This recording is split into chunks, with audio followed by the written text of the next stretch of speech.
Welcome to the Primo's Musings podcast.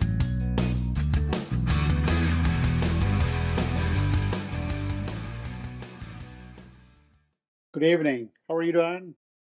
Good evening, Primo. I'm good. All right. I know you're watching your Rams faithful watching the Sunday night game, and it was football extravaganza. But there was another final that took place at the U.S. Open or the Arthur Ashe with the American Taylor Fritz taking on Jannik Sinner, and as we both expected, Jannik Sinner becomes or wins his first U.S. Open. Wins his second Grand Slam of the year and splitting with Carlos Alcaraz for this year. So I want to hear your thoughts on the overall match. I'll get to the third set, but I want to hear your thoughts first, and then we'll get to the rest of it. Yeah, I mean, it was great, a great match. I thought still to watch. We had a great time on Friday, as you mentioned in your podcast, in person watching the semifinals. Obviously it's very different live than when you're watching it on TV. When we were sitting up high in the cheap seat, so to speak. So we had a different perspective on the just on the pace of the shots and just the overall just the overall points, how they broke down. But sitting on my couch today for a couple hours watching the final. I thought it was high level tennis. Fritz played, I think, Fritz probably played his like B plus kind of game. His serve struggled a little bit, too many first serves missed, not the highest first serve percentage. But I think he was going pretty well baseline to baseline with Sinner. As you texted me, both of these guys really are not net players, and we just don't see that too much anymore with the new generation of players. They're just not that as comfortable from the net for whatever reason, just the way they're taught, the way they learn the game, whatever it is, I don't know, but it's more or less a baseline game for a lot of these players now. And they were, it was basically what we expected. It was just a baseline game, a lot of, somewhat lengthy rallies, and these guys were hitting haymakers back and forth. Fritz's huge forehand and Sinner with a backhand every bit as equal to his forehand. It's like if you close your eyes, you just don't know based on how that sounds if it's his backhand or forehand. But he just blisters both of them pretty equally, and he's just so comfortable staying in a rally for 15 20 shots. He'll just kind of wait till you blink and try something different. So basically it was him just wearing Fritz down. Even when Fritz would hit the difference we could see finally, I've watched Sinner more and more the last couple of weeks at the Open. I admittedly hadn't watched a whole lot of him. We've seen him a lot. He's been a huge name for about a year and a half now, but I've watched more of, Alcaraz because he's a flashy player, and Djokovic being my favorite player, and Nadal being one of the all-time greats. Watched him a lot over the last few years still as his career winds down, but finally got to watch a lot of Sinner. And, I did make a comment to you guys. I remember when I was at the Open that, he's not as athletic as some of the other guys, but I've changed my mind. It's amazing the way he's so flexible, as the announcers pointed out today in the corners. What he does is, if Fritz drives him into the corner with what you think might be a winner, he's right there, and he turns that kind of somewhat defensive shot into an offensive shot, and then he's dictating the point from that point forward, So he's just so good at going corner to corner. It's hard to, hit a winner against him, even at a pretty fast court like what we have here at Arthur Ashe. Relative, obviously it's not the grass at Wimbledon at the All England Tennis Club, but it's still a pretty quick surface, and he's just there, chasing everything down. And when Fritz rips those forehands to the corner or his backhand, he's there, ready to go. So, I mean, it was basically just a battle of baseline wills, and he was just the better man. And when we saw him play on Friday against Draper, he was not at his best. Sinner. I think he just kind of was. He was far from going through the motions, because you can't do that against a player of Draper's level. But it was kind of like he just kind of hung in there, and then when he needed to, when it got to a tiebreaker against Draper, when he needed to break at 5-4, he bared down, and then he really went into lockdown mode, as we said, what Djokovic used to do, and that's what he kind of did for the greater part of this match. I think he knew that he just had to really lock down for the greater part of these rallies and games. And when he had a comfortable break or so, then he might play a little loose the next game. But overall, he was so locked in these rallies, and he just it was something to see. One of the better matches I've seen him play, or that I've seen play from the baseline for a while from anyone. So, and then you can talk. Yeah, get your impressions. You talk a little bit about the third set, how things broke down there as well, and I'll let you take over from here. Yeah, the first two sets was routine Sinner. And I think this is somebody who was telling me the same thing about him just playing from the baseline, and he was asking me, why don't more players come to the net? And I said, this is the way they play. This is the new way they play the game. That's why when you see like an Alcaraz or even Djokovic or Federer, I mean, these guys just come to the net all the time. They come in, they come in, they create shots. But I think Sinner's plan against Fritz today was very simple: move him all around the court, and then hit like a great winner, and then come to the net and then finish off one shot. That's about it. There's no more of this, drop shots or things like. But he did go for a couple of drop shots later in the third set, but didn't really pan out like Alcaraz usually does. I even Sinner's. We saw Sinner on Friday. I think his serving was much better on Friday than today. I mean, I looked up his stats. First serve percentage for Sinner, 51%. Hmm. That was, and Taylor was Yeah. 59. And that is the key. I mean, he had more double faults than Fritz actually. But in the third set, I thought Fritz really played well, and he was serving for the set at 5-4. The entire crowd was for him, and I was actually hoping that Fritz may steal one set and put the pressure back on Sinner and see if Sinner can, come. I mean, I react to the pressure, right? I think, but he he just could not match Sinner's intensity, Sinner's, and I think I talked about this in my women's podcast here this morning about Sabalenka. When world number one and number two players, when they play any other player, they know when to actually take it to the next level, and I think that's exactly what Sinner did.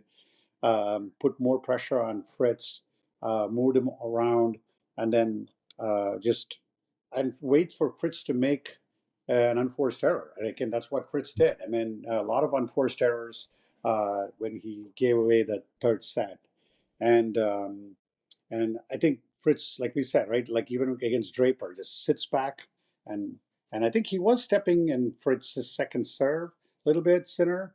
But I think even McEnroe made a comment about a couple of times that Sinner was so far behind, and even on the TV screen, you could just see his head when Fritz was serving the first serve, and then moves up very quickly to attack it, and then try to shorten the point. And then, like I said, move Fritz all around, and then and then waited for Fritz to make an unforced error. I mean, again, the formula was so simple. It was nothing earth shattering or something that you would see out of a playbook. It was simple tennis. That's it. That's what I thought. Yeah, I mean, no, I fully agree. It was just like I said, he just knew that by hanging in the rally, he could eventually get Fritz to blink first. And even in that third set, Fritz played, like I said, he played as well as I've seen him play in a while. He was ripping forehands, hitting winners, cross court, inside out, some down the line winners. He had a few points even where he came to the net, closed things off. A few. You could see though, Fritz is still just not fully comfortable at the net. There was one point where I think he was up there, and then it got hit really quickly at him, and the announcers pointed out that he admits, Fritz says that in doubles, he's when he played doubles in the Olympics, he was good when he could prepare and was ready for a volley, but when one comes at him fast, his hands just aren't, like some of the other top players over the years. So you can see he's still not fully comfortable at the net, but with Fritz's forehand, he can hit so many winners against most guys. He doesn't need to be comfortable at the net, but against Sinner today, we saw that what's a winner against 95% of ATP players out there is not a winner against Sinner, and it comes back, unfortunately, harder and deeper sometimes than the previous shot. So hats off to Sinner. Like I told you in a text right after the match, I think he's far and away, not far and away, but I think he's asserted himself as, he is number one in the world, and there's no doubt that based on this performance, I think he is number one by a decent amount right now over Alcaraz, based on Alcaraz's performance, at least at the Open. We'll see what happens, at the year end ATP Tour, finals, and then obviously when we go to Australia next year, we'll see how things break down next year. But yeah, and I know but for the year-end ATP tournament, I don't know if right now, when I look at that, the ATP race after the US Open, I think Djokovic is actually out right now. Oh, he pulled out of that tournament, or no. He's actually number 9. Actually, Sinner. Oh, Yeah. So right now for the ATP race after the US Open, it is Sinner, Zverev, Alcaraz, Medvedev, Fritz, Ruud, Rublev, and de Minaur. And Djokovic and de Minaur are just 9 and 10 right now. So it's interesting. Um, I know we always because this match didn't live up to the billing like we thought it would. I mean, we knew both of us did talk about that Sinner was going to win it, and we knew it was going to be straight sets. But I have a lot of stats here. It was actually on ESPN, so you might have actually seen it, or I don't know if you flipped to the football games after the Sinner match. And in the last 80 Grand Slam finals, 79 have been won by Europeans. Who is the only non-European to win it? In the last 80? 80 Grand Slams. So that's going back 20 years. So that's 2004. So that's after Roddick. After Roddick. After Roddick, yes. The only non-European to win it. 79 have been won by Europeans. Wow, that's easy. Del Potro. You got it. I think I was. Yeah. If you didn't get it, I was going to. South America. He's Argentinian. So yes. South. And then there's another stat you got. Another trivia, because we'll do a bonus for Pete Sutmeyer. Last time a player won the first and the second Grand Slam in the same year in men's singles, or last Grand Slam, I think. The player won the first and last Grand Slam, not the second. Oh, no. I did see. No. That. I already forget. Yeah. God, it was the last time I think the last time a player won it was their first and second Grand Slam for that player, and they won it in the same year. Gosh, I do recall hearing that stat on ESPN, but I forget the answer already. It had been like 20 years, right? 20 years ago or something. 1977. Oh, 77. I remember them. Who was it? Was that Connors or something? Vilas. Oh, I never would have got that. Yeah, Guillermo Vilas. Wow. Yeah, I know. So I think it's these are like two big stats, and then the other crazy stat I saw was like players born in 2000 and then prior to that, and that was actually another crazy stat I saw. What was it? What was it? You broke up there. Players born in what you said? So the record of players born in the in 2000 versus like I think 90s born. So players born in the 90s are like 2 and 19 in the Slam finals, while players born in 2000 are 6 and 0. Oh, 2000 or 6 and 0. Okay. I think these are like some exciting stats. I mean, but like I said, I give credit to and then there was another thing I wanted to. Sinner is, and I texted you yesterday. Sinner was 54 and 5. Obviously, it's 55 and 5 this season. And who were the 5 losses to? Wow, this year. Let's see here. Who has he lost to this year? Let me think. At the majors, he lost to 4 people, 2 to the same person, and then so the rest are 1 each. Yeah. So let's see here. Medvedev is one of them, of course. So Medvedev, he lost to Medvedev twice, you think, or just once? So, and then it's got to be Alcaraz in there somewhere. Alcaraz definitely. Yep. Yeah. So Medvedev, Alcaraz. I'll give this to you. Alcaraz was twice. Medvedev was once. Okay, so that's 3 losses of the 5 this year. You're saying, and I'm going to go with the other 2. I'll give you a hint. These are 2 players that you and I always talk about that they cannot get past the quarterfinals every time. Oh, okay. That makes it a lot easier for me now. Rublev, obviously, one of them. You're right. That's one. And then I was going to say Zverev, but he's now got to the semis, so it's not Zverev? No. So Rublev and then Demon. No, Tsitsipas, which is surprising. Tsitsipas doesn't even get to the quarters anymore. He's like a third rounder now. But yeah. I think that our next tournament is that ATP Nitto finals. I think that's the only thing. And hopefully, I do really wish that Djokovic can make it to the top 8, because that's what makes it even more fun. And there was another thing that they talked about was, when was the last time the 4 Grand Slams were split with 2 players? Oh, 2-2. Got probably be like Nadal, Djokovic, or Federer, Nadal. No. It's for Nadal and Djokovic. You're right. I Nadal believe. and Djokovic. Yep. I think it was 2017 or so, but I think I could be wrong, but I'm pretty sure it's both of them. That's for And I sure. think you'd have to agree if you had to do your player of the year like they do in golf every year, it'd have to be probably Sinner over Alcaraz this year with each two, but Sinner Absolutely, has the absolutely. right, no I doubt, right? Yeah, Yeah, oh, yeah, no doubt. I definitely think if you think about that, Sinner just won the Cincinnati Open, and yeah.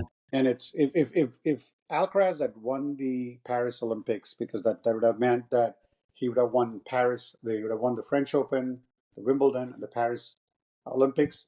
I would have given slightly the nod to him, but again, you and I just talked about this when your record is 55-5.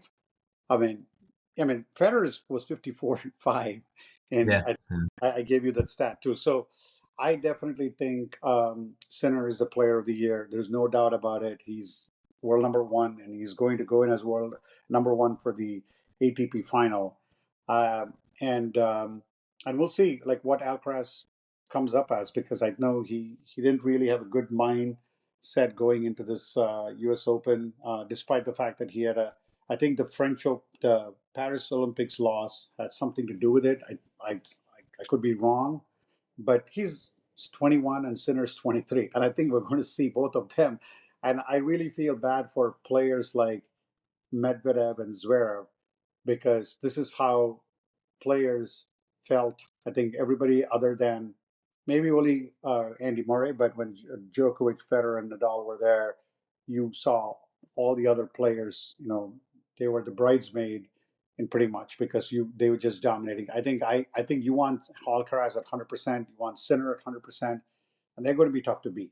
And I think now with the controversy with Sinner, I think seems like the crowd was definitely rooting for him. He's such a very good ambassador for the sport that he really doesn't go after the crowd. I think the U.S. Open crowd really warmed up to him, and as like I said, Cahill said, he earned respect of the U.S. Open crowd despite all the allegations. However, what you want to think about whether it was right or wrong, I think he's earned it. This is a legit win, and he goes down as the best player this year in 2024. And we the Americans had two chances this past weekend, one for Pegula and one for Fritz. I feel that Pegula actually gave everything she had, um, and not to say that Fritz didn't give it, but Fritz had a chance to win the third set that would have made it interesting. But I think the adrenaline got to him, and then Sinner was waiting patiently, and as a world number one does, he managed to find the holes and then beat Fritz in straight sets. So one in Australian Open was a comeback from two sets down. One was a pretty straight set routine victory for Sinner. So with that, I know that puts a bow on the Grand Slam finals for both tennis, and then we also did golf. So, any last minute thoughts on any players or any players that you're looking forward to from an American standpoint? I know both of us did talk about. I talked about Tiafo. Tiafo was pretty disappointing. I thought he would make it. You had picked him. He did make a comment. He said in the fifth set at 4-0, and I think I referred to it. People started leaving the stadium. We saw a lot of people actually walking out, but and he felt a little deflated about that apparently. So, but he had his moment. He had a chance to win this in four sets. Yeah, no, I mean, like you said, I think the comment you made about the other players, how you kind of feel bad for them, the Zverevs, the Medvedevs, Tsitsipas, Rublev, all those guys, even though they're solid players, I think the analogy would be, or the metaphor is thinking back to, I watched a lot of NBA. I don't watch much NBA anymore, but NBA back in the 80s, 90s, in the Magic, Larry, and Jordan era. Well, you had Jordan, and then you had guys like Charles Barkley and Karl Malone and stuff like that, who were great players, Hall of Famers, top 50 all-time NBAers, but no, had such. I don't think they ever got a ring. Barkley might have. I might be a bit. Malone never did. So, when you're playing in an era or the same time as the all-time greats, the Jordans, the Magics.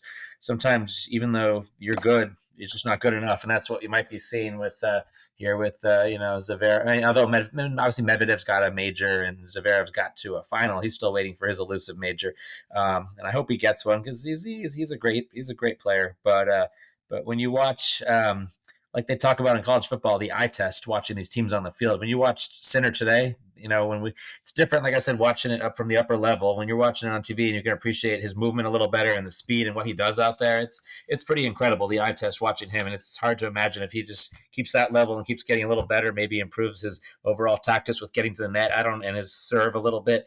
It's going to be pretty incredible, the numbers he puts up, along with Alcaraz. They'll go back and forth trading majors, I'm sure, over the next decade. We'll see a lot of probably 2-win seasons, and I hope we see a Grand Slam from one of them one of these days. That'll be exciting. We haven't had that since Rod Laver, right? That's still for the men. I think last Grand Slam is still Rod Laver. So 1969. That was 1969. Yeah, it sounds right. Yep, 69. Yeah. So those are my thoughts. Kind of just echo what you said about those two are kind of the talk of tennis right now. And for the Americans, I think it's still bright, the future. I don't know if we have any majors coming up with the Americans, hopefully. But we had, I think, 4 guys get to the round of 16, I think, in this tournament. So maybe 5, I think 4. So with Shelton, Paul, Tiafoe, and Fritz. So American tennis, it's more than we've had for some time, with getting to this round of 16 in the quarters, and we had an all-American semi that was so much fun to watch on Friday. So I think tennis is in a good place, even though we're starting to lose. Like I said, some of the greats, they're starting to go away, but as you could tell by the Open, packed. It's just like it's like as if it never skipped a beat. So that's kind of like you said, that's a wrap on the tennis season for this year. You're right. Yep, it is a wrap for this tennis season, and I think one thing that Chris McHenry at the post match said, Sinner beat 4 Americans in this draw this year. So I think, but he still got the great support of the U.S. fans, and that was rightfully so for a player of his stature. And the good thing for the American standpoint, let's quickly touching upon. It seemed disappointing for Fritz. You could look into his face. He had a lot of emotion in him. He's going to be world number 7. Tiafoe, Paul, all these guys are going to be in the top 15. So I think it's just we're just waiting for that one player other than Roddick. So Roddick still got that record from an American standpoint, which is not saying good things. And like I said, we talked about one of these things where 79 out of 80 Grand Slams have been won by Europeans. So there's something in the water there. So I think that there was a Google Maps thing I saw, like the density of tennis courts in Europe is way higher than in the United States. Go figure. Yeah. So, all right. They're all being replaced because they're all being replaced by pickleball over here. That's true. Could be. Could be. But I think kudos to Sinner, and we'll wrap it up. And then I know we got some tennis and golf coming up later. All right. Thank you, Dan. And sounds good. Thank you. Enjoy your Rams. Thank you. I will. Thanks for listening. Primo and Dan will be back soon.